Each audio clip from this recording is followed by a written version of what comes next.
There are legends. And then there's George Weah, the only African player ever to win the Ballon d'Or, the only one to be named FIFA World Player of the Year while proudly representing his continent. This isn't just a football story. This is a story of grit, greatness, and rising against the odds. George was born in Claratown, one of the toughest slums in Monrovia. He didn't grow up with stadiums or fancy boots.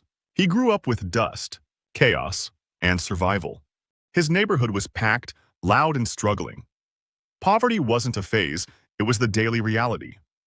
Liberia itself was no peaceful place either. The country was on the edge, later sinking into brutal civil wars. Corruption, violence, and political breakdown were never far. But in the middle of that storm, a boy chased a ball through the streets and refused to stop running.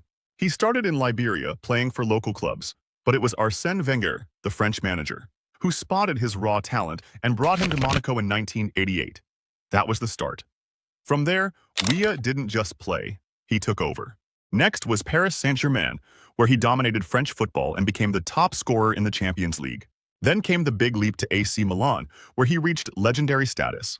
He won 2 Serie A titles, scored goals that made crowds rise to their feet, and showed the world that African talent wasn't just good, it was world-class. In 1995, George Weah became the first and still the only African to win the Ballon d'Or, beating the best players from Europe and South America. Think about it. A boy from the slums of Liberia holding football's highest individual honor.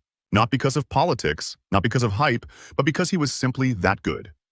He later played for Chelsea and Manchester City in England, winning the FA Cup with Chelsea, before moving to Marseille and finally Al Jazeera in the UAE, where he ended his career in 2003.